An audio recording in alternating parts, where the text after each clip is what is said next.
will be responded to positively, so that at least this year we get to the answers to the question, so that we can start wrestling with it. There certainly were some regional projects that have been highlighted. Some of these have a strong federal component, but they all require strong state support as well. The airport has been mentioned, and far away again was a top regional interest to the business community. 97%. I must note that 97% was also the exact same figure expressed by Essex County Business, which I think is a remarkable endorsement of the notion that this is a project of regional proportions. It's not a Clinton County project, it's not a Plattsburgh concern. Businesses in Lake Placid and Elizabethtown and Ticonderoga are looking to the future as much in terms of aviation services at Plattsburgh as businesses in Plattsburgh. ORDA continued upgrades in the sporting facilities there. The Tupper Lake Scenic Railroad extension was endorsed and has entered onto our agenda this year.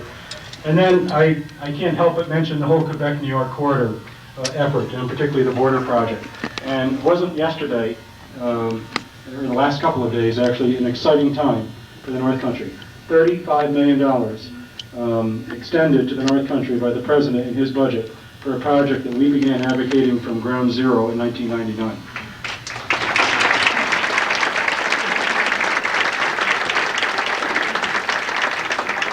With the funding that we have obtained to date, and that which we hope will complete being in the pipeline as Congress completes its 03 appropriations in the next couple of weeks, we actually will be at the $50 million mark. We now believe that the final prospectus for this project, which is now being drawn up by the design team, will bring it in at the $62 million mark. Incredible. We started talking about this project in 1999, and we got figures thrown at $8 and $9 million. It now has grown to the single largest federal investment in a border facility anytime, anywhere. They truly have, GSA confirmed this in New York a couple of weeks ago, they truly have decided that Champlain-Lake Powell is going to be made the model border crossing for North America. That they're going to use this to demonstrate that if you could rebuild every border facility in the United States, that this is how you would do it. This is how you would design things. This is the presence of everything you would have. These are the services, these are the lanes, these are the technologies. So it truly is going to be the port of excellence that people will be coming from around North America, perhaps from around the world, to see what a model border facility should look like. So exciting times ahead in the next couple of years on that project. Still a lot more to do though, and it is within the whole framework of the Quebec-New York Corridor Initiative, which is important to keep on track in the coming year. And I know our state legislators will all be helping on that in various ways. Betty Little has joined the coordinating council for the corridor effort, and I know we'll be providing vital leadership. Teresa Sayward is talking to us about helping us with technology links, particularly in the Glens Falls, Warren County area, to really help with that leg of the effort. I think Chris is in a remarkable position with the Transportation Committee and his interest in transportation issues to help us deal with the challenges in the year ahead, particularly as Congress reauthorizes federal transportation programs. With that input, it's my pleasure, one after another, to call upon each of our North Country state legislative team members to provide some remarks and some perspectives for you, after which we'll turn to our traditional question and answer period. It's my very great pleasure at this point to call upon our good partner and our good friend, our good state senator, Betty Little.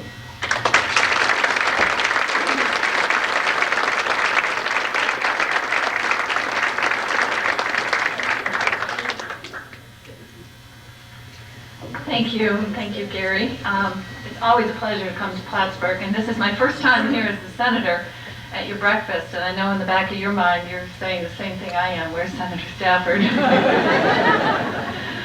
I did see him the other day after the budget address and said, did this have anything to do with your decision to leave?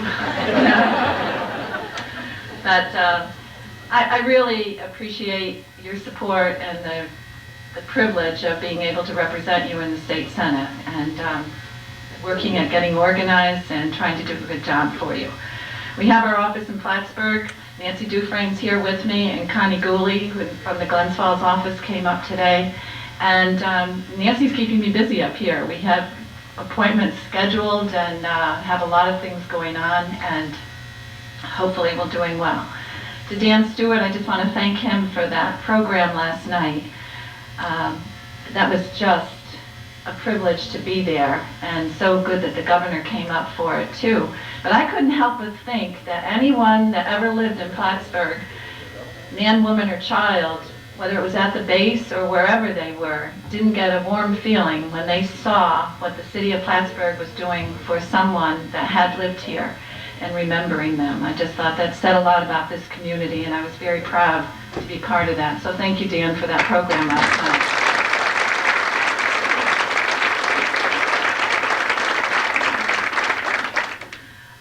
This is a tough year. Everyone knows it is. The budget is an issue. There is a gap. The only good news for any organization is that they're not alone. Everyone's feeling the pain, and we are going to work hard to do something about it. One of the things you have to ask yourself is, how did we get to this situation? I mean, we were a state in Albany where we were arguing over how to spend all this surplus and what to do with all this money. The biggest problem that we have right now in the budget is the decrease in the income tax returns. And in New York State for the year 2000, there were close to 9 million income tax returns, and they had shown a growth of about 2.1% per year since 1995. The rising stock market created thousands of millionaires. And just personally, as an example, one of my sons graduated with an MBA from Duke in the year 2001 and took a job with Goldman Sachs, you know, the best of the investment firms, as an investment banker. Of the 12 that started with him in July of 2001, there are only 5 left. And they're all waiting for the next round of cuts, including my son, who doesn't know what's going to happen there. So the problems are enormous, but they're felt throughout the state. They have an impact on all of us. Alan Hevesy, the new comptroller, in a report put out that in 2002, there were 164,000 security workers who are receiving bonuses of $7.9 billion. But in 2001, that same number received $12.6 billion in bonuses. And in 2000, they received $19.4 billion in bonuses. So you're seeing a huge drop.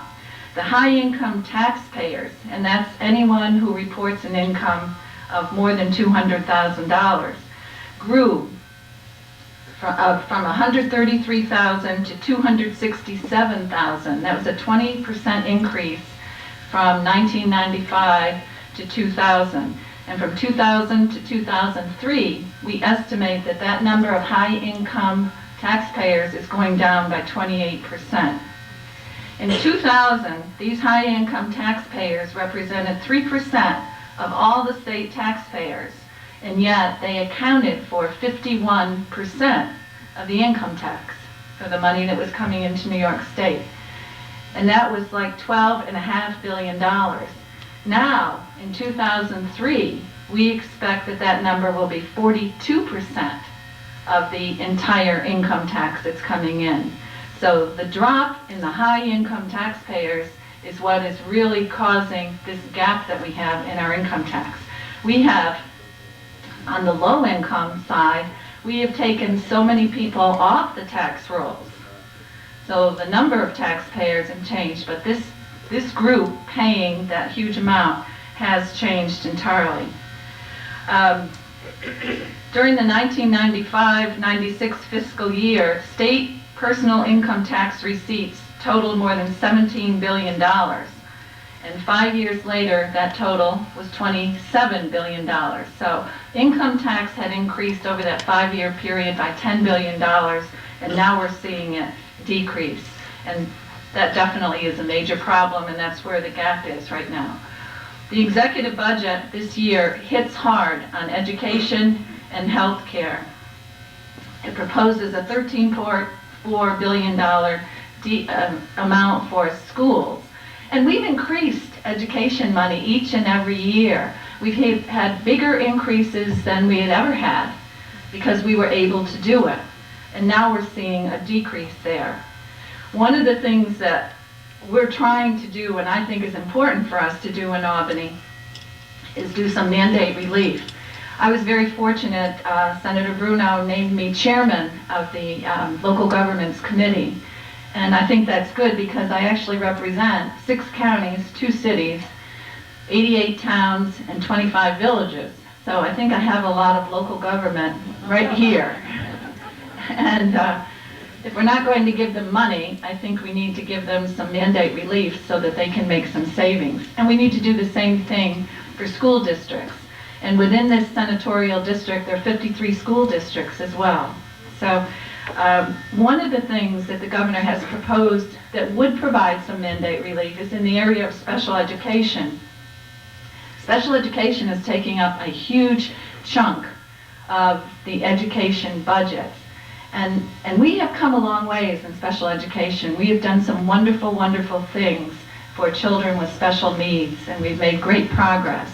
And I think right now we have to look at how we can become more efficient in what we're doing. Many of the things in New York State that we require in special education are over and above what the federal government requires. And what the governor is proposing is that we conform to the federal government, that we do what the federal government requires of us, and that we put some of the other things on hold for right now. In special education, of that $13.4 billion, just to show you, $2.1 billion goes towards special education, children with special needs. It's estimated there are 404,000 students receiving special education in New York State. And our school districts and BOCES provide those services to 390,000 of those students. In addition to that, there are 14,400 students who require particularly intensive programs and are served by 140 private schools. That includes 14 special act school districts and 11 state-supported schools for the blind and for deaf children. Expensive. In addition to the money that we have also allocated for the schools, you know, we sometimes look away from that STAR money and we think of that as real property tax money, but it's school money, it's education money, it's the state paying your school taxes, a portion of your school taxes for you. And in that, there's $2.78 billion that the school paid just this past year, and estimating being able to pay $2.7 million this year. There are 620,000 seniors eligible for the enhanced exemption, and on average, each senior saves $980. That's $980 that they don't pay in school taxes, that they take and pay out in the economy, that they have to go shopping with, to do some improvements on their home, to help them live in their own home. So this is very, very important money. Now the governor's proposing freezing the basic STAR. So if you had, like, your school taxes were $14 a thousand, you have a $30,000 assessment that's paid by the state, and your school taxes go up to $16, not that anybody wants that to happen, go up to $16 a thousand, the state would still only pay $14 a thousand for this 1 year. That's a proposal. And as Gary said, everything that's on the table in the budget is a proposal. There's a lot of ideas out there, the securitization of the tobacco money, which has to happen, because the basic fact is the money is not there. And in order to continue all these services that we are trying to provide, we have to come up with additional funds and find some money someplace, which is the next step in the budget process. And this is the most important step. The governor's budget is on the table, the hearings are taking place, and next we have to decide and determine exactly how much money we have. I was told that because of all this bonus drop and people making less money, particularly in the high income end, that a lot of them didn't continue to pay their estimated tax because they knew there wouldn't be a penalty because they know they're making less than they made last year. Now whether we'll see a change in the estimated income tax coming in, maybe a little bit more than what they have on the table, we can hope. But I know you have a lot of questions and I look forward to trying to answer them. But thank you very much.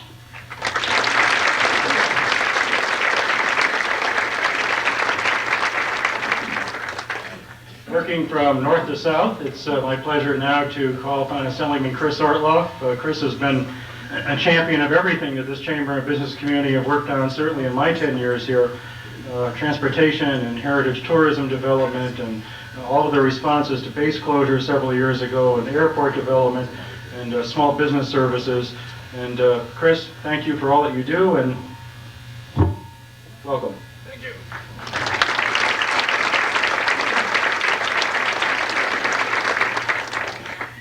Is there some reason somebody left a clock on the podium? Maybe I'll put it right up there. Andy, where's the clock on the teleprompter? It's right up. You want to hold this? I want to say you've really got the wrong people at the podium this morning. You should have at least introduced Randy Beach, who, of course, if you need any money for any development project in the North Country, go see Randy first. He's got deep pockets.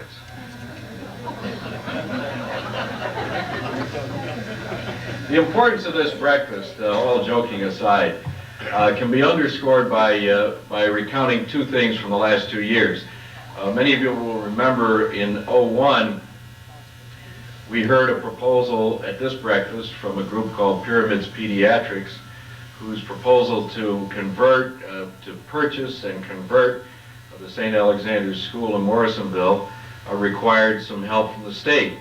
Before that year was out, thanks to Governor Pataki's cooperation, Pyramids Pediatrics, as a direct result of this breakfast, received the largest single grant under the child care program yet awarded, and the only one in the North Country.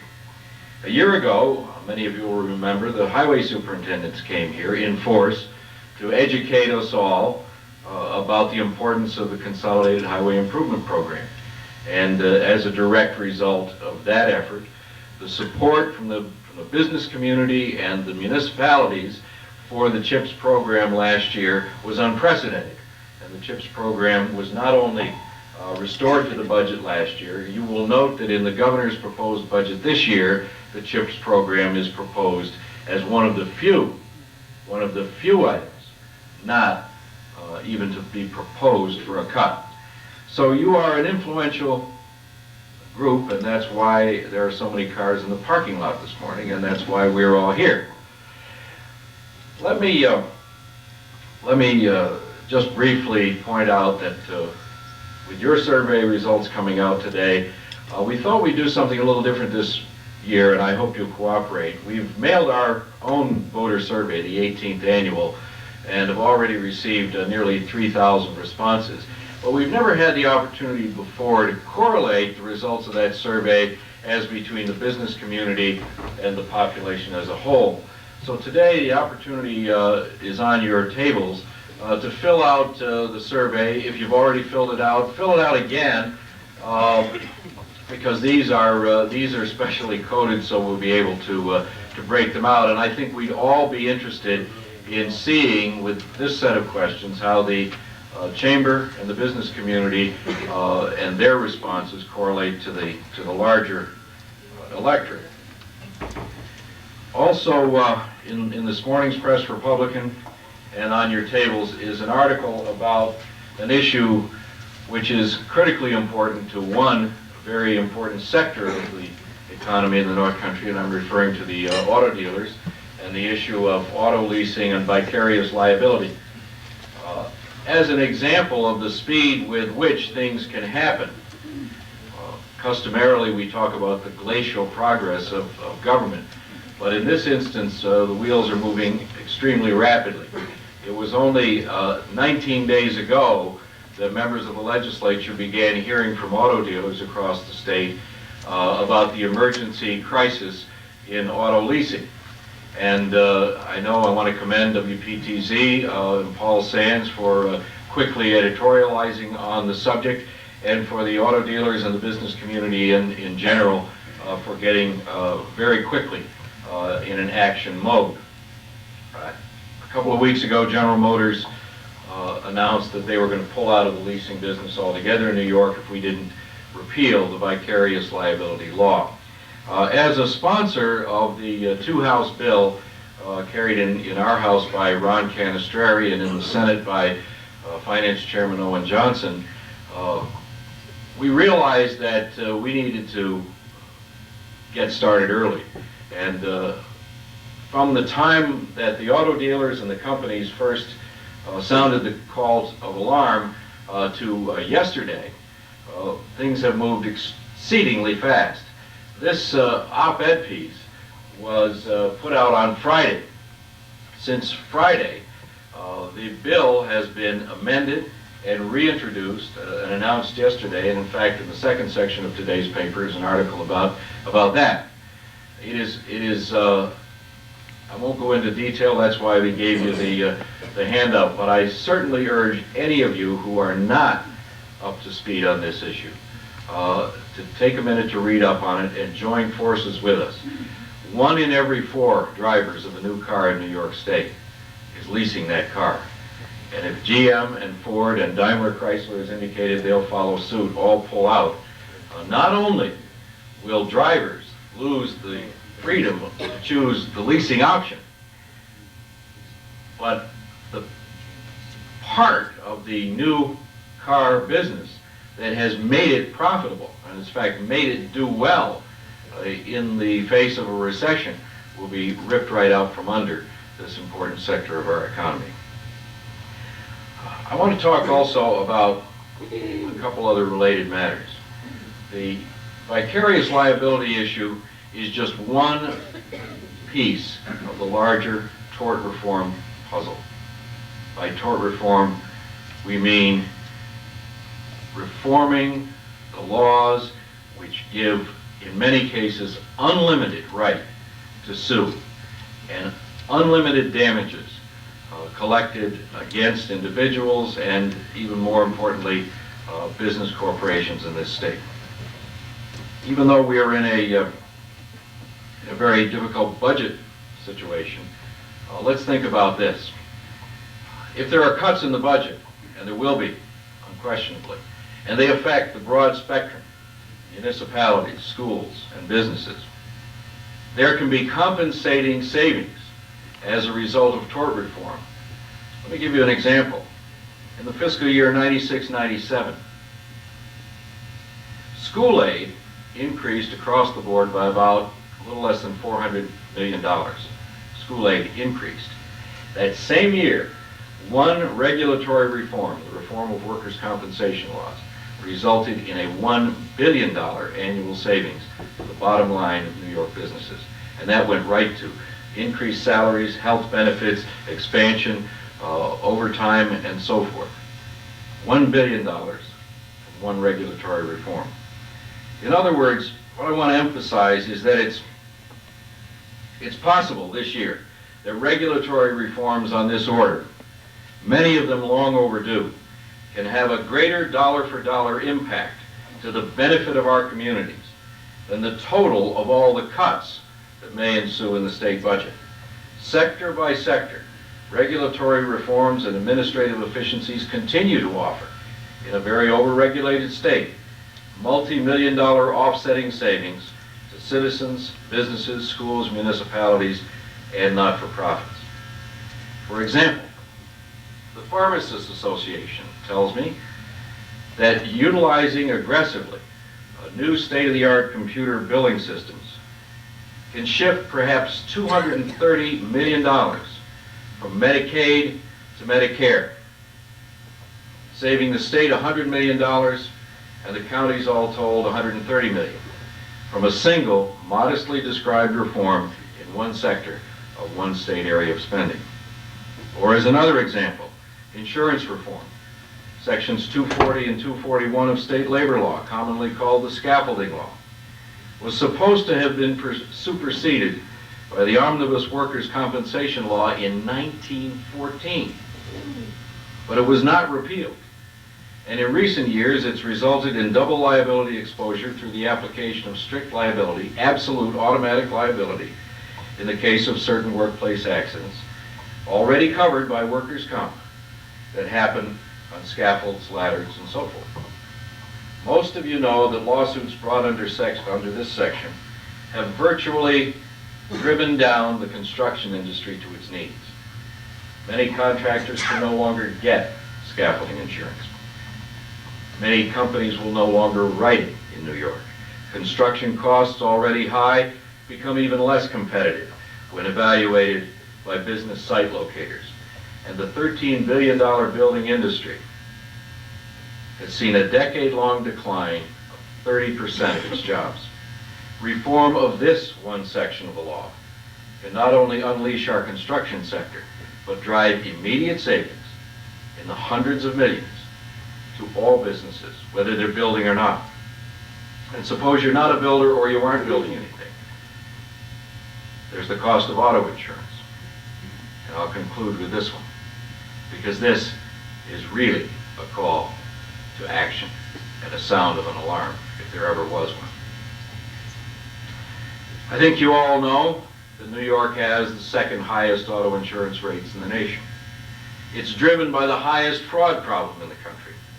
Auto insurance fraud in this state has been made easy by the combination of two laws, well-intended, but regularly and systematically exploited by the multi-billion-dollar fraud rings. These rackets first purchase car insurance with a bad check. So they don't even have to invest any real money, except the cost of the old clunker that they're going to stage an accident in a few days. Then, before the bad checks are returned, they stage an accident, typically involving 5 or 6 passengers, who will later turn into victims, each presenting tens and sometimes hundreds of thousands of dollars in fraudulent personal injury claims. All filed at the last possible moment under state law. So the insurance company has no warning, no ability to investigate, and of course after 6 months, the victim can say, well, I'm healed now, but here's the bill. And the insurance companies virtually have no recourse. And that's why, in large measure, our insurance costs are so high. Last year, by regulation, the state adopted Rule 68, which at least closed the loophole at the other end, the previously enforced 6-month limit for filing claims.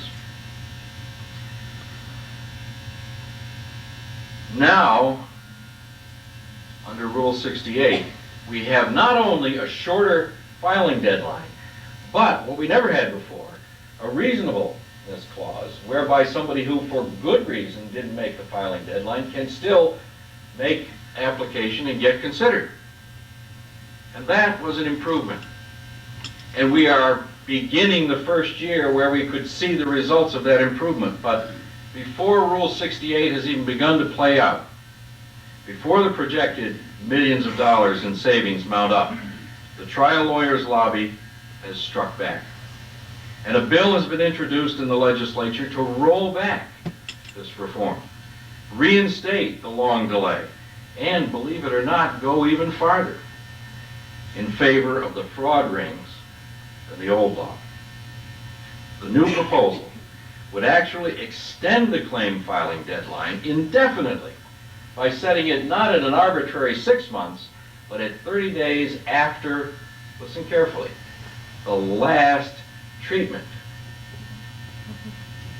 So you get prescribed a 2-year physical therapy treatment, and you don't have to present one bill or one claim until the 30 days after the last treatment. I mentioned this proposed legislation to underscore 2 things. An opportunity on the one hand to make more progress on regulatory reform, generate cost savings that might realistically offset rising school health costs, or fleet insurance costs, or construction costs. It is not only an opportunity, however, which will have to be fought for, but secondly, and this is even more important, it is essential that we understand that there is an aggressive and powerful opponent to be overcome, one which introduces legislation to roll back the reforms we've already made, fighting to increase these costs, and finding allies in both houses of the legislature.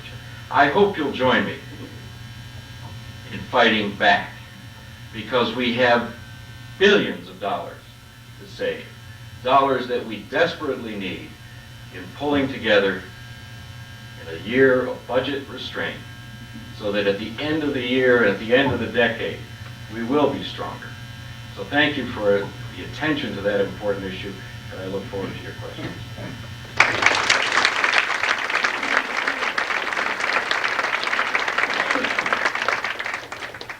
This next introduction is a uniquely pleasurable one for the Chamber. We're not entirely sure, but we feel pretty confident, at least to the best of our knowledge, it represents the first time in the history of the Chamber that a sitting member of our Board of Directors has been elected to state office. And it's my very great pleasure to call on the North Country's rising star. And I have a special presentation to make to her as well from the staff of the Chamber and her fellow board members, if you'll come up here. Teresa Sayward.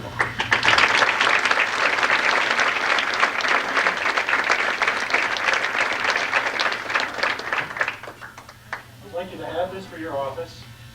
It not only represents the Adirondacks from which you come, but it purposely is a rising sun coming out of the Adirondacks, and we believe very much that you're going to be a rising sun out of the North Country and over.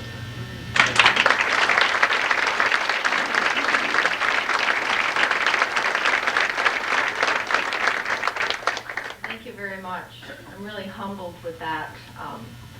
I can tell all of you here this morning that is what I have learned through the Chamber of Commerce and through the businesses in the North Country that enabled me to go out and campaign all over this district and win the support of so many people, because I knew the issues that faced small business.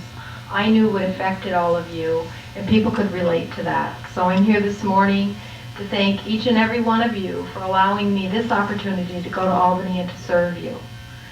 I too would like to thank Dan, Mayor Dan, as some people call him, for what he did last night for not only the city of Plattsburgh, but for the North Country, to honor the heroes that lost their lives. I think what struck me most was that our governor could have been anywhere attending a ceremony such as what was held here last night. He chose to be in the North Country. That shows his commitment, his further commitment to the North Country. And I think as we move through this budget process that's going to be so painful for all of us, that the governor will be there to listen to us. I heard that message in Albany when he delivered his speech.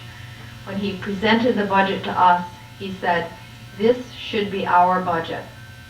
We should work on this together to have a budget that we can put out there that will cause the least amount of pain to our people. I look forward to working with my Assembly colleague, Chris Ortloff, and Senator Little. They have been a tremendous help to me so far, and that will only continue. And with that kind of support, I know that I will succeed in Albany. We're facing an $11.5 billion deficit. That equates to 1/4 of New York State's general fund budget. If each and every one of you were told that your business was going to have to do without 1/4 of your budget this year, you would have to make some very tough choices. Choices that you wouldn't want to have to make, but that you would be forced to make. I think as we move through this process, we have to make sure that whatever we end up doing, we don't shift the costs back to our localities and to our counties. Because what happens then is your property taxes go up. And each and every one of our businesses are affected tremendously by that. Our residents are affected by it. Each and every one of us feel that kind of pain. If we could do one thing in Albany this year, and Assemblyman Ortloff talked about it, and he has so much more knowledge than I do. I don't profess to know a thing about tort reform, but I do know that we have to have some reform in insurance costs this year. If we could do just that one thing, we can help every one of our businesses here in the North Country and all over the district. And I'll work hard with our Senator and Assemblyman Ortloff to make sure that that happens this year. The Republicans have presented a program called New York First. We propose tax credits for job creation, empire zones in every county, affording the opportunity to have agricultural empire zones, which would help agriculture in the North Country. Medicaid takeover over the next 5 years, which would go a long way in reducing your property taxes. No new mandates and an emphasis on high-tech jobs. We're going to work to get some of these programs included in the final budget, a budget that must be balanced, and a budget that must include smart investments for not only the future of the North Country, but for the future of the state of New York and for our businesses and to keep our economy strong. I look forward to working with you. I have an office in Essex County, in Elizabethtown, a satellite office. My main office is in Glens Falls, and an office in Albany, of course. So give me a call if I can help in any way. I'll be happy to do it. Thank you.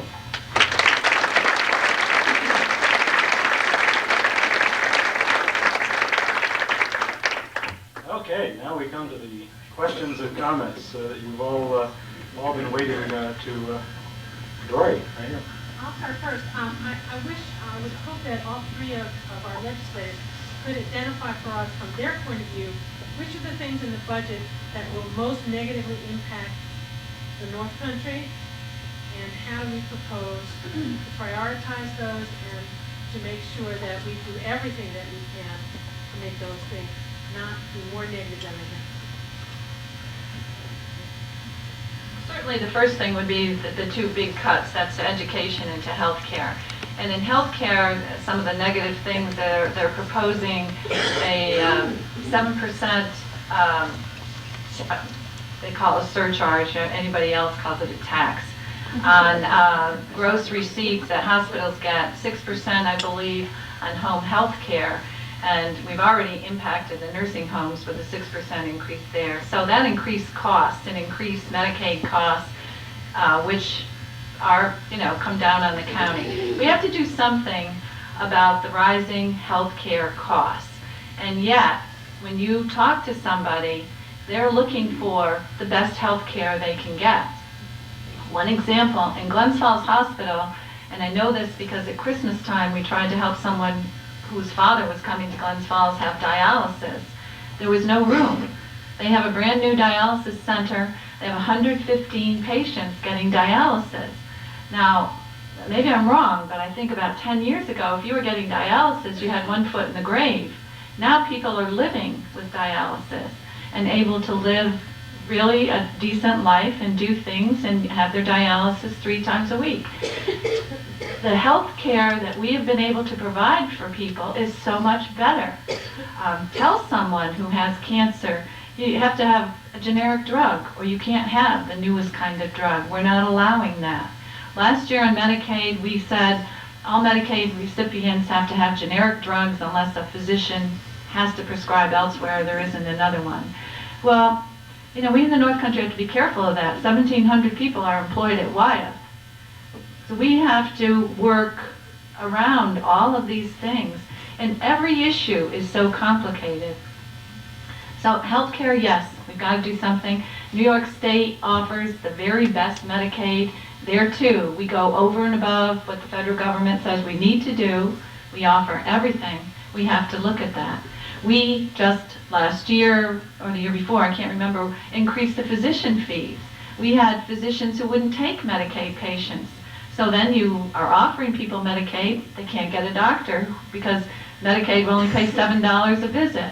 Now they're paying $30, $35 a visit. That increased the cost, and yet it increased the accessibility and tried to keep people out of emergency rooms. It's a lot to work on in that one.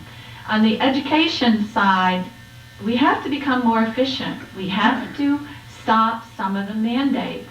Yes, small classes might be the nicest thing to have, but maybe we can't afford them all the time. Maybe we need to have auxiliary help for our teachers and have the class be a little bit larger. I am a teacher, but in my day, I had 35 students in my classroom and no aid. I know that the whole issue of young kids in school and their needs and their lack of family support is entirely different, and our teachers have a tremendous job today, and there's no way I would advocate having 35 kids in a classroom today. But we have to look at efficiency, and the education budget, I believe, will grow. That's one of the issues that, gets put on the table, and then the Assembly and the Senate, I don't support that kind of cut in education, but we've got to find a way to, more money, and to do that. And we can't always go back to shift it, as Teresa said, to the property tax. If you hit it back to the local government, we took away more money from the counties this year, but you just keep throwing things to the local government, they have no place to go other than your property taxes.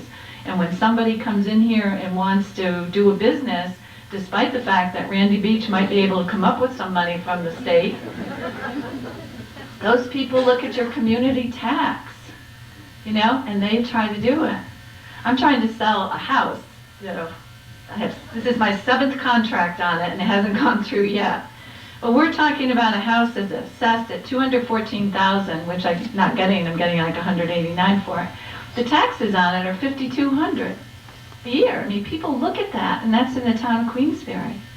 And there are places in the community where the taxes are higher. That's as much of a deterrent as any of the state taxes and the lack of state incentives that we have. So we have to come up with more efficient ways of providing services, because when you cut a service, there's a whole group of people who say, wait, that's not the service you can cut because that's so important. And it's true.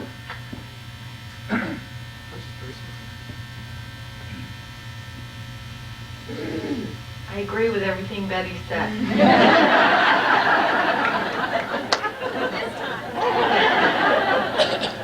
I'm going to point out just 2 little specifics, and they seem to be small issues in the budget, but it just points out the difficulties we have lying ahead of us. And one is the fact that our SVP got cut completely. Completely. In Essex County alone, I can tell you that probably on a monthly basis, I would call RSVP because I had a senior citizen that could not get to a doctor's appointment. We don't have buses in the North Country that people can hop on down the block and get to and from doctor's appointments or get to hospital appointments. And so that's one thing that I hope we can discuss and be able to keep. These RSVP volunteers provide millions of hours of service for our neediest people in the North Country. So we have to try to work to keep that somehow in the budget. Another issue that's near and dear to my heart is the TAP funding.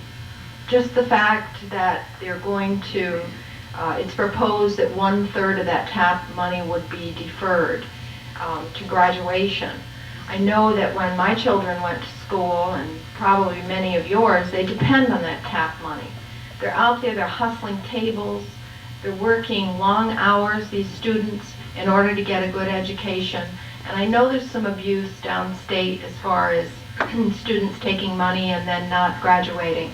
But that's an issue I would like to look at.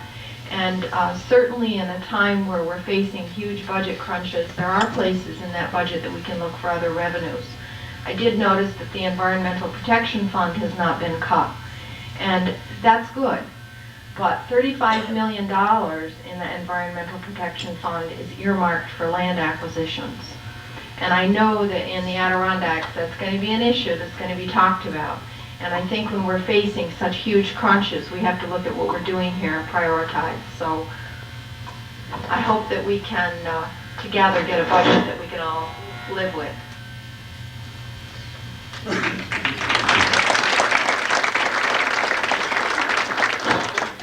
Dory, let me just say what I was worried about. I was concerned before the budget came out that some of our critical infrastructure improvements would not be fully funded. And I'm talking about the Port of Excellence, I'm talking about U.S. Avenue, which has to be rebuilt if we're going to sell the Air Force Base. I'm talking about the Cumberland Head Connector. I'm talking about projects like moving the airport that are going to require huge capital investments, state dollars, not the least of which is the relocation of the rail yard in the city of Plattsburgh. I was concerned that CHIPS would be cut, because of course we were all concerned about school aid.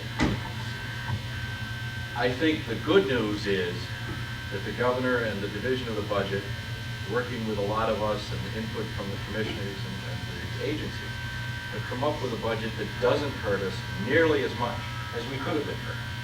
And as we proceed now to deal with the remaining items, it's very important to realize what could have been cut that wasn't.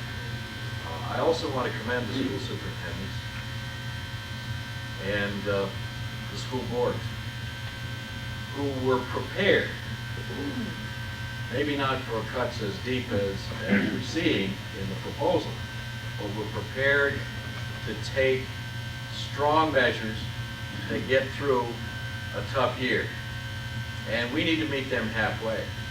They've done a terrific job just in their basic attitude and pre-planning for a pretty bad year. As I look across my district, and we look into Essex County as well, there are some school districts that are getting cuts above 10%. Newcomb gets a huge cut, but they have a very small piece of state aid, so the impact on their whole budget is probably not that much out of line with what Plattsburgh. Nevertheless, a 5% or 6% average cut in school aid to each district is going to be devastating to local property tax.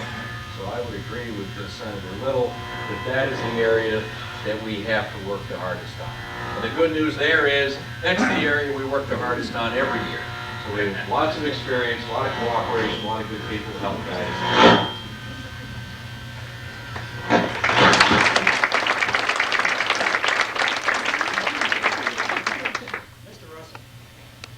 First, Gary, could you shut off the PA system? Gary mentioned that we're concerned about healthcare costs. And it seems that every year there's more mandates that come down from the state for coverage, which are very nice and everybody likes them, but the state's not paying for them, but the insurance companies are.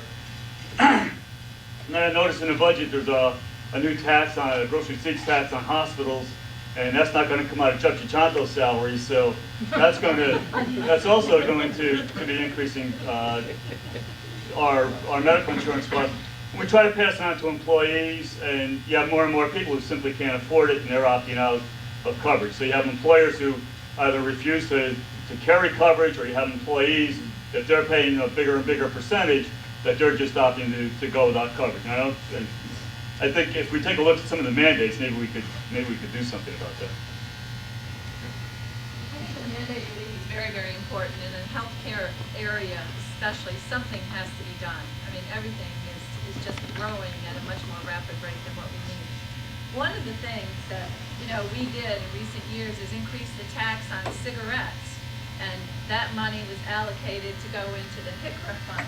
Well, of course, the idea of increasing the tax on cigarettes was to get people to stop smoking because of the lung cancer causes and then the high cost of the Medicaid to treat people who didn't have insurance and who were in that thing. It's interesting that the cigarette and tobacco tax receipts this year are estimated to be $1.1 billion for 2002-03 and to drop next year. And then I looked back, in 1999, when the tax was 34 cents a pack on cigarettes, we had a $600 million receipts from cigarette tax. And now with the tax at $1.50 and more on cigarettes in 2003-04, and in New York City I think it's $3 a pack, the estimated revenue is $400 million. So as we increase the tax, the revenue is going down.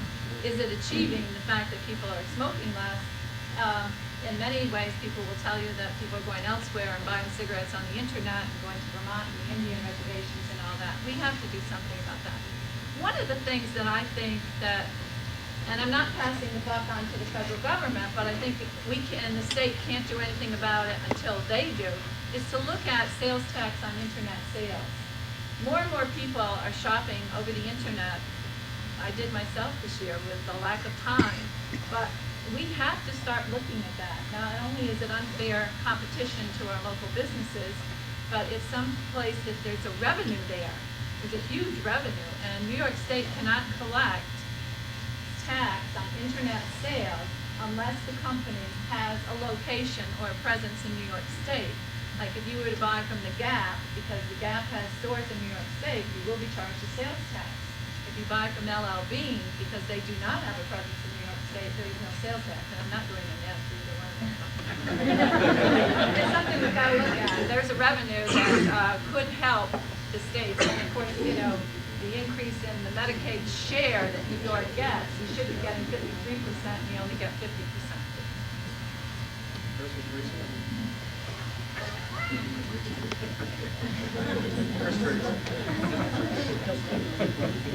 I agree with what the mandates really cause a tremendous amount of problems on schools, on localities, and on counties. And we have to do more to make sure that that doesn't happen. That's one of the proposals that the Republican conference came out with in their New York First plan, and that is to make sure that there's a great deal of work done so that there are no new mandates.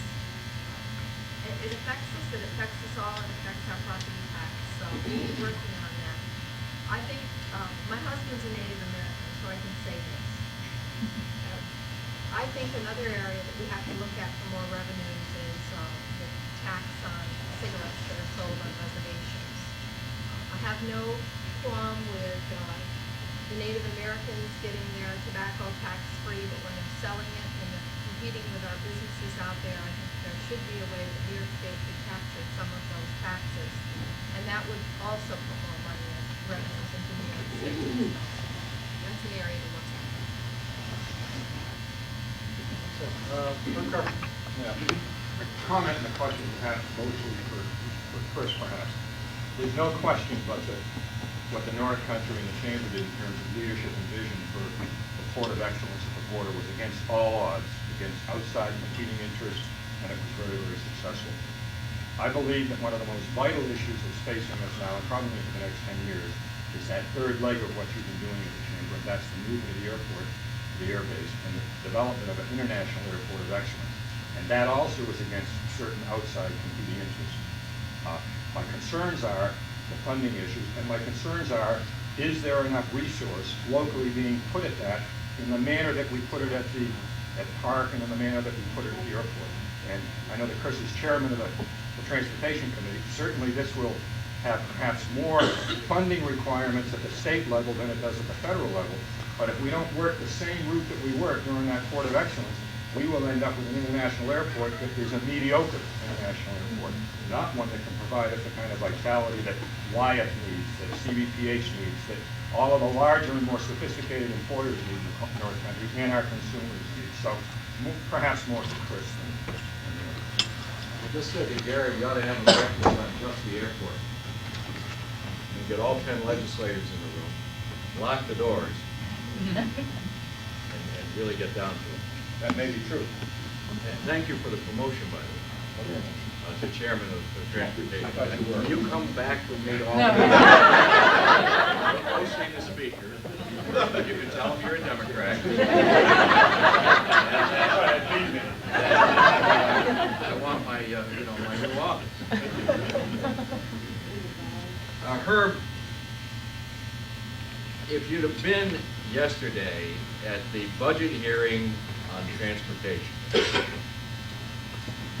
and I told Gary this earlier, and I'm very happy to have the opportunity to say it to all of you, you would have reflected on a couple of very striking things. And the last of them, preview, is the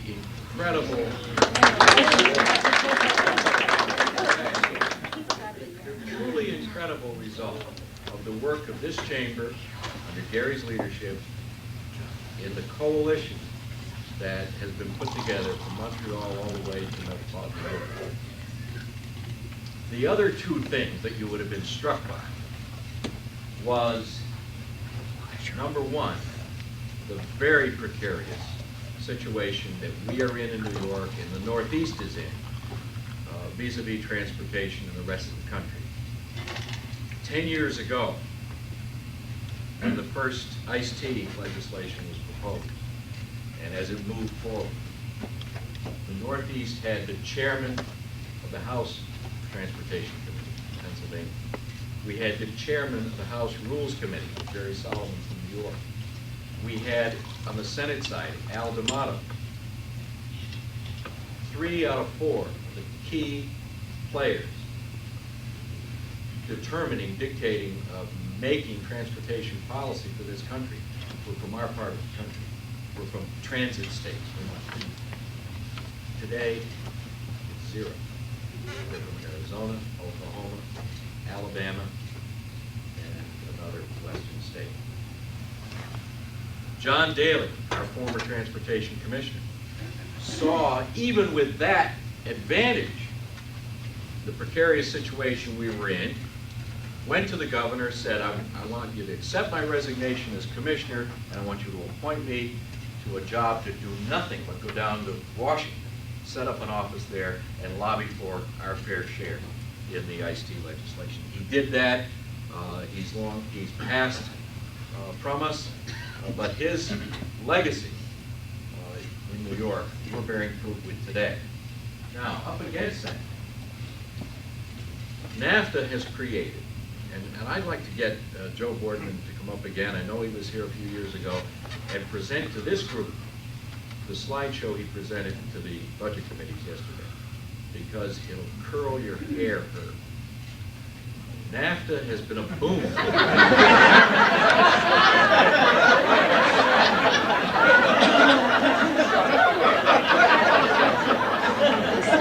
Even your hair. I don't want to belabor the point. We've all got to go. There's other questions, but this is really, really where Gary's work and the Chamber's work is going to pay off.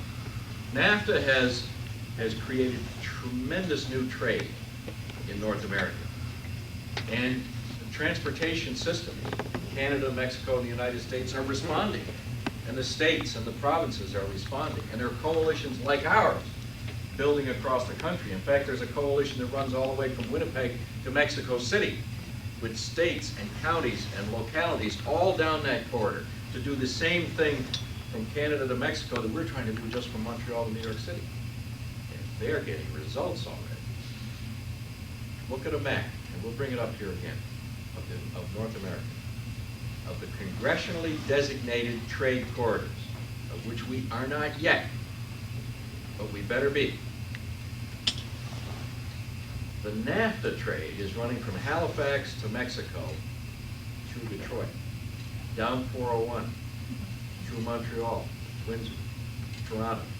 It's bypassing New York, it's bypassing New England, it's bypassing the Northeast. And there is not a single congressionally designated trade corridor which links any part of the Northeast to that huge and growing NAFTA corridor. Our proposal, our work that we've done these last, how many years? 6. Time flies. Is going to prove to be foresighted and absolutely essential. Because if New York doesn't quickly link to that corridor, we are going to be left behind. And this isn't just about Clinton County and Plattsburgh. It's about our position in a larger market that's going to be hurting. So we have a lot of work to do, but thanks to this chamber, we're on our way.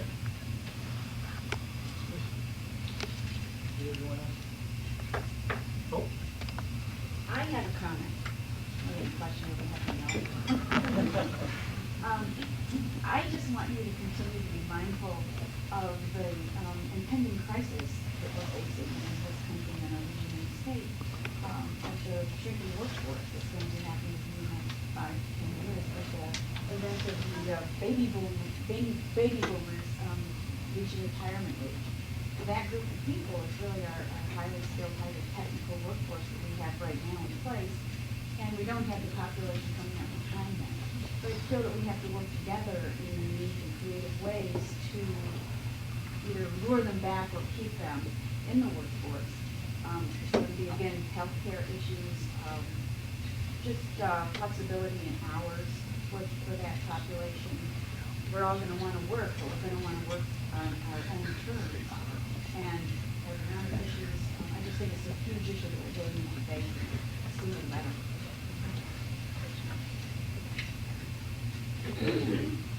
Andy? I want to just comment, Hope, that we couldn't have a better chairman of the chamber for that issue, this John Masella. Monday, I was down in Albany with the Association of Towns Resolutions Committee, and the Association of Towns does resolutions every year to adopt at their annual meeting in New York and present to the governor and the legislature. Two of the highest priority items this year, Association of Towns, are, one is in the tort reform area. When a municipality is sued, we are sued in regular court. The Association of Towns, and I'm assuming the County Association, Conference of Mayors, would like those cases moved to the Court of Claims exactly the way the state is treated. We believe there will be substantial reductions in losses and thereby translating to lower liability insurance for municipalities, which translates into reducing costs for the insurance industry, which can lower costs of businesses. I was wondering how our three representatives feel that has a chance of moving. It hasn't moved well in the past. The other area that's been near and dear to the Association of Towns, and I think every year I've been on the committee we've passed this, is witch law reform. The witch law mandates for contracts on public works projects. It costs small municipalities incredible amounts of money in doing public works and school districts. Apparently the governor has proposed changing the witch law this year. It's never been able to be moved. That would translate into reduced costs for municipalities, again, lowering local taxes, and probably lowering the cost of doing business generally. You comment on those? The idea of changing all the lawsuits that affect towns and counties and villages to the Court of Claims the governor has proposed. Mayor Bloomberg spoke at the local government hearing Monday, and to have the city of New York be able to have their court cases heard in the Court of Claims would save the city millions of dollars. And I mean, they're in as much trouble as the state is, and their trouble is the state's trouble. But he mentioned this year that they have already put out this year $500 million in claim payments, and if they could be there. On the other side, you're going to hear from the people in the civil rights who say that, you need a jury trial. But I think that this is definitely something to look at. All state claims go to the Court of Claims. It would seem as though the town and counties and cities could benefit from their claims going that way. The Wicks law is on the table. That doesn't get through because there is a lot of opposition to that, and a lot of the labor unions feel that that's unfair and not a workable thing, and not the savings that everyone presents. I think a real analysis needs to be done on an individual project basis. Maybe one way, if it doesn't go through, to at least raise the ceiling on the project. So, in this budget, I think it's going to end up being a trade-off. For almost every issue, there's a couple things out there. One might stay and one might go. So it's going to be a priority thing. Which are you willing to deal with and which aren't you? So it's going to be a lot of discussion. The school districts are covered in that proposal. If they are or not, we should be too. There's a whole industry in suing school districts over special ed, and that costs billions of dollars. Doesn't it? I'm not sure how this would affect everybody, but I'd like to just talk for a minute on the Empire Zone program. As the City of Plattsburgh Zone Coordinator, I see that the governor has proposed that some of the taxes be paid back to the companies by the municipalities. And you have been speaking this morning and making a point, Gary made it first, about the fact that we need to be careful in this budget deficit year that we don't shift the tax burden onto the local municipalities, which then reflect on higher property taxes. I would really, and it's more a comment, again, rather than maybe a question, is that I would really appreciate you all looking at the Empire Zone program in that light. because right now the rules state that there's 100% tax rebate to certified businesses. And as you all know, we're very fortunate in the North Country in that we have at least 4 Empire zones in the North Country, which represents a substantial economic boost to our area. I mean, the program has been a wonderful tool for us to use. I really believe that this program has been one of the catalyst programs for our economic vitality up here. And, but I really believe that you need to look at that proposal and possibly look at the possibility of changing maybe the rule to the type of rebate you would give the companies rather than reflect the communities having to pay back those taxes to those companies, because that's a real out-of-pocket expense. The other part of it is that throughout the years, the Empire Zone program has had some substantial changes that have really been very good. However, it has increased administrative costs to the various Empire Zone administrators.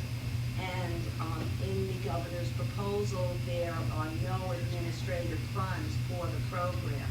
I don't see how any of the Empire Zones in the North Country or even throughout the state are going to be able to effectively use the program without having some sort of administrative funding attached to it. And that's just a comment. Thank you. Good negotiating. Seriously, I'm going to make a prediction right now. That's not going to happen. But I think the response is instructive. I just want to take a minute to say, when somebody proposes taking something away from you, it's always very smart. I wouldn't expect any less to counter with what more you actually need. And you made that argument very effective. Go back over this way. Hi, my name's Jamie Basilier, and I head up the Child Care Council of the North Country. What I'm really here today to really but to have you consider in the form of food for thought, family support and child abuse prevention. We have a network of 4 family resource centers strategically located around the North Country.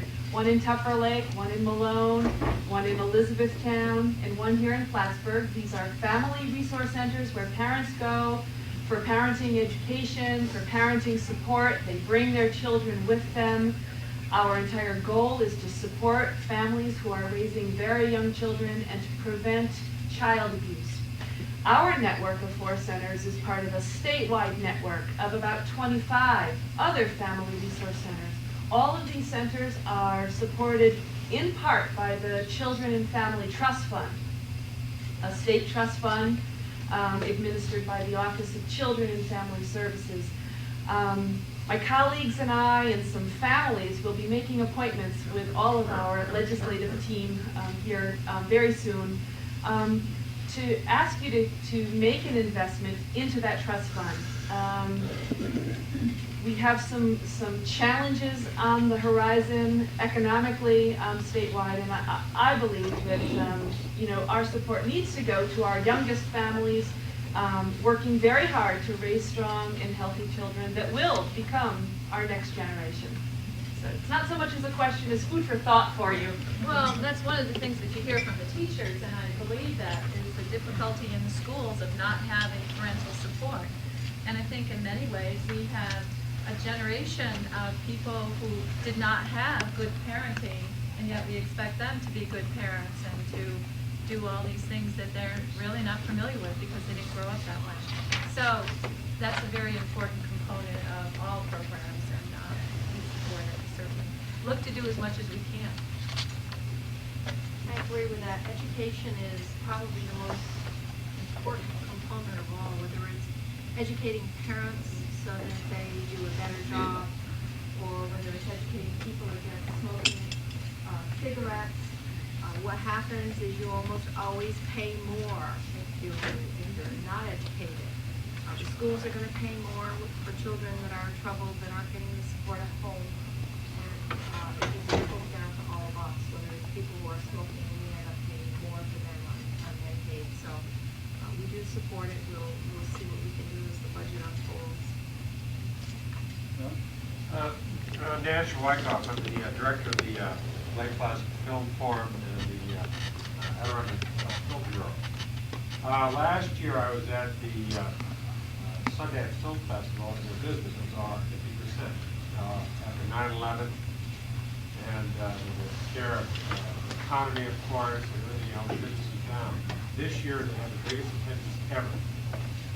And it simply says that even in tough times, you can attract business. I think part of our challenge here, and I think we ought like to talk to representatives to talk about, is the ways we can get new business here. More people to come to our region. We are sitting on perhaps the most historically rich parts of the nation. Huge. The amount of history that happens here is phenomenal. Our cultural resources, like Fort Ticonderoga, attracts over 100,000 people a year. And each year they've been attracting more people. This is to a place that's really not near anything. The Lake Placid Film Forum, last year our audiences were up 50%. I think we have a lot of opportunities to bring new business. It's a tough year, but corporations, all you in business know, in tough times, that's the opportunity to create new market share. So we have an opportunity here working together and working with our legislators to actually bring more business to the North Country and be extremely effective in terms of competing with somebody else. And I would like to get the thoughts from our representatives, because I know that they all are concerned about tourism, but some of their ideas, like how we can get the word out about our assets. Well, I was on the tourism committee and the ranking Republican in the Assembly, and I am on the tourism committee in the Senate. We all realize the importance of tourism to New York State because it brings in revenues, and there are a lot of difficulties attracting, after 9/11, we were down and we have to work back at that. The Empire Zone is one way that we have brought in new companies, and we need to maintain that. We're seeing great results in the counties, not only in Clinton County, but the counties of Warren and Washington, who have just been designated as Empire Zone. That's one way. The other way is that we have to work with our tourism facilities. Many of the tourism businesses have difficulty borrowing money because they don't always have the year-round revenues that another business does, and that makes it very difficult for them. I know AEDC, Adirondack Economic Development, is doing a thrust to try to support them and help them upgrade facilities. And, one of the things they brought up is people like to come to the Adirondacks, but when they bring their family, some of the little tiny cabins that you see here and there, and if they don't have a pool, and they don't have cable, and they don't have this, these people don't want to stay there. But we have to, designate this as like, I said, it reminds me of the Adirondack chair, which is now worldwide being sold. I never thought they were very comfortable.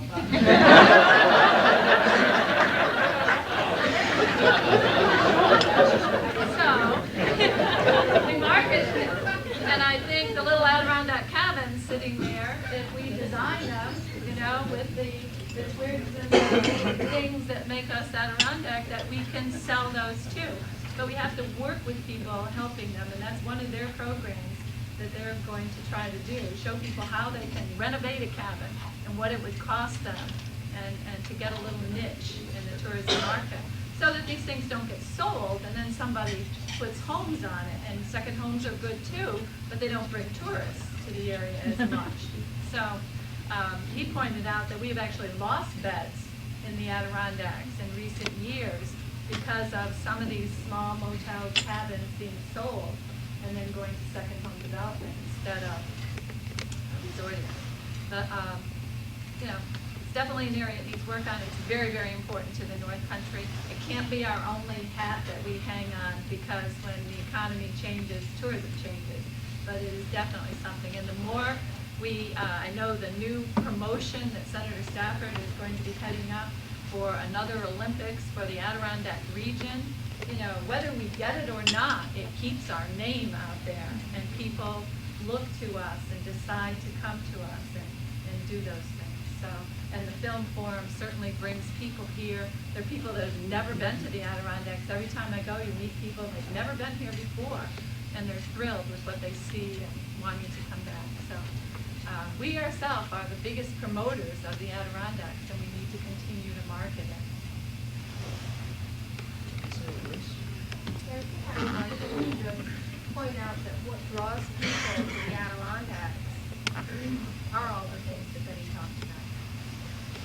We have to be diverse up here. I think it's cultural events that happen in the Adirondacks that probably make our communities cool. People are attracted here for various reasons, and culture is a part of it. People don't vacation like they used to before. You can remember driving up routes 9 and 22, and you had all of the little cabins, and people they were content to sit on the front porch, and they didn't need swimming pools or other amenities. And you took 2 and 3 week vacations. People do mini vacations now. They come for weekends. They want to live in communities that are safe to raise their families. They want to live in the Adirondacks, and they want to be able to work in Tokyo. So we have to be very cognizant of the infrastructure that we have to keep people coming to our attractive communities. I think this organization epitomizes the very best of what can happen when people work together. And tourism is a piece of that. I'm happy to have the name for the tourism committee in Albany, and so we'll be working on all that this year. I noticed you're sitting next to Howard Lowe. I could have asked the same question. And congratulations, Howard, newly elected president of the Battle of Plattsburgh Association. Celine Paquette is on your board. Who else is on that board? One thing right there, an upcoming national celebration, and that will bring a lot of tourists. I might mention the upcoming 400th anniversary of the discovery of Lake Champlain. If Betty Little and I sponsored legislation last year that created a Hudson, Fulton, Champlain Quadricentennial Commission. And Betty's been appointed to it. I can announce today that I've just been appointed to it. And one of my last acts as Republican County Chairman, actually 2 last acts, was number 1, to recommend to the governor that he appoint Celine Paquette and Bill Morgan to that commission, and then to go to my colleague John Gallagher and recommend that he go to Shelley Silver and ask to be appointed as a Democrat. That would give us 5 people in this room on that commission. And why is that important? Because that's going to be the 400th anniversary, not just of the discovery of Lake Champlain, but of the discovery of New York by Hudson in the south and Champlain in the north in the same year. And by combining what 100 years ago were 2 separate commissions, we have an opportunity to drive the kind of celebration that happens in 2009 to a big celebration and a realization by all the workers of the importance of Champlain in his part of discovering the entire state. So that's another event. But in the Olympics has been mentioned. Quite apart from the anniversaries, though. Mayor Stewart and I met 2 months ago with the folks who run the bass fishing tournaments. We've already had one of, and we're going to have another next year and another the year after that. Those are nationally televised, very rich events, well-funded, huge sponsors, live television, the NASCAR of fishing. They love Lake Champlain. That will drive a lot of tourism. Other things that will help tourism are in the form of legislation. I'm very pleased, after years of working on it, to report that the Vermont House has reintroduced, and this year they think that they may have a head of steam, a reciprocal fishing license for Lake Champlain. We've done a lot of groundwork in the last 5 years for New York to assume some of the burden of management of Lake Champlain that Vermont had hitherto taken all onto itself, so that they could feel more comfortable potentially taking a hit in license fees. If that goes through, that could have an explosive effect on the charter boat potential on Lake Champlain. Right now, if you want to operate a charter boat on Lake Champlain, it's a given, Dave. Your customers are going to have to buy 2 licenses if you're going to give them the fishing experience that might require crossing the state line. A reciprocal license agreement with Vermont could drive down the cost of a single weekend charter by over $200. And just think about what that does to the economics of getting into that industry on either side of the lake. Mayor Stewart and I, on the 17th of January, one other thing we need to make it easier for people to get here. We need to have cutting-edge transportation again. You're going to hear this theme a lot from me. We met in Montreal on the 17th of January with a group of Quebec promoters who want to put a state-of-the-art, high-speed rail transportation system from Dorval Airport to downtown Montreal to the southern townships to Plattsburgh and all the way to New York City. This is something called magnetic levitation. Only one in the world, the Chinese, put the first operational maglev system in operation in December. Shanghai Airport to the financial district, 240 miles an hour. Just imagine. People are saying a Lake Placid Montreal Olympics can't work because it's 2 hours. What if it's only 18 minutes? And you have to think about things like that. You have to think about things like that because that's where the world is going. And if we want to be a tourist destination 100 years from now, we have to get on board now with the cutting edge of where tourism is evolving. And it begins with the simple fact: you can have the best place in the world, but if you can't get there, nobody's going to come.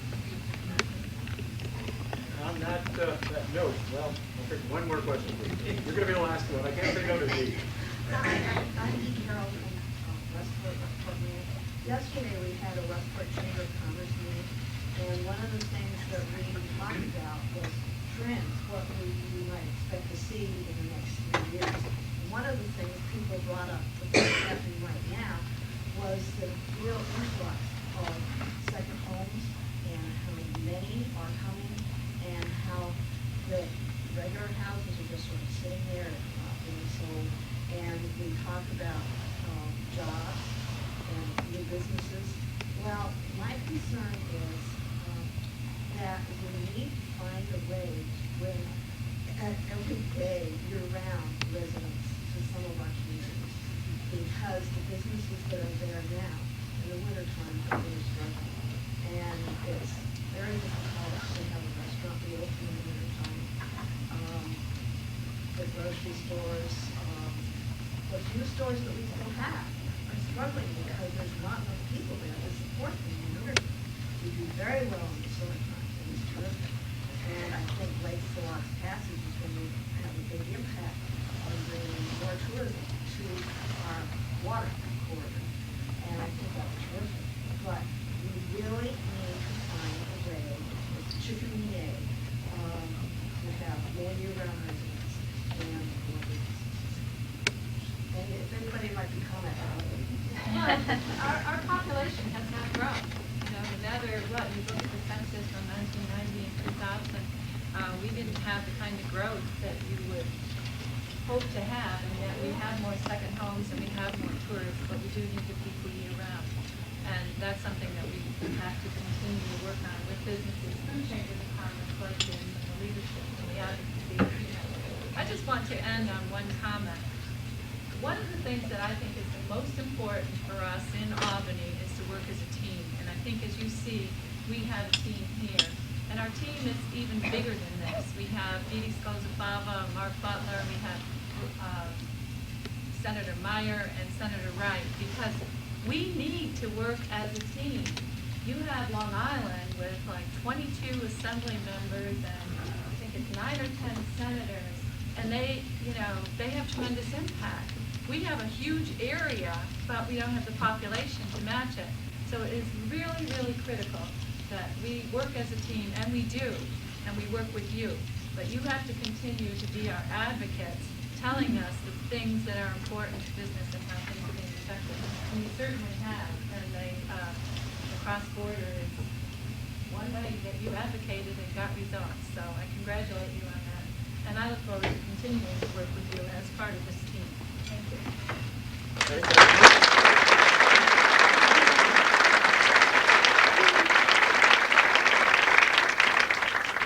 We'll see you all on St. Patrick's Day, I'm sure, and you'll join me just in thanking our three legislators for being with us.